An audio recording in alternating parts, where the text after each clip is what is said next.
ঈদযাত্রার খবর জানাতে এই মুহূর্তে আমরা আবারও টাঙ্গাইলে যোগ দিচ্ছি সহকর্মী মামুনুর রহমানের সাথে। মামুনুর, ঢাকা টাঙ্গাইল মহাসড়কে আজকে যাত্রীর চাপ কেমন দেখছেন এবং যানজট আছে কিনা, গাড়িগুলো সময় মতো ছেড়ে যাচ্ছে কিনা? এই ঈদে জামা জুতো অ্যাক্সেসরিজের ডিসকাউন্ট।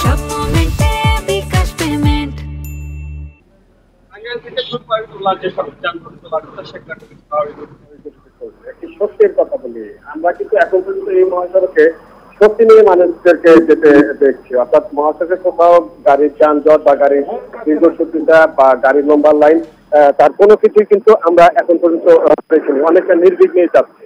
আমি একটি পরিসংখ্যান দিই, গত 24 ঘন্টায় এই সেতু দিয়ে মোট 35,227টি যানবাহন, তারপরে কিন্তু এখানে কোনো গাড়ির যানজটের সৃষ্টি হয়েছে। এখানে মানুষ অনেকটা নির্বিঘ্নেই যেতে পারছে। তো আমরা কথা বলেছিলাম এই সড়কে যে দায়িত্ব পুলিশ যারা রয়েছে তাদের, তারা যেটা বলছে যে মানুষ অনেকটা নির্বিঘ্নেই এই মহাসড়ক পাড়ি দিয়েছে। ছোটখাটো যে দুর্ঘটনা ঘটতেছে তার পরিস্থিতিতে ব্যবস্থা নেওয়ার কারণে মহাসড়কে কিন্তু যানজটের সৃষ্টি হয়নি বা গাড়ির দীর্ঘ যে কারণে নির্বিঘ্নে চলে যাচ্ছে। আমরা যাত্রীদের সাথে কথা বলেছিলাম, তারা যেটা বলছে যে গত কয়েক বছরের তুলনায় এবছর তারা অনেকটাই নির্বিঘ্নে এই মহাসড়ক পাড়ি দিচ্ছে, যে কারণে তারা যে ঈদ উৎসবের পালন করার জন্য যে উৎসব মুখর পরিবেশে বাড়িতে যাচ্ছে, সেটা অনেকটাই বেড়ে গিয়েছে।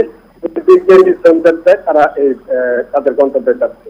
এই হচ্ছে আমার কাছে ঢাকা টাঙ্গাইল বঙ্গবন্ধু মহাসড়কে যান চলাচলের। টাঙ্গাইল থেকে জানাচ্ছিলেন আমাদের সহকর্মী মামুনুর রহমান।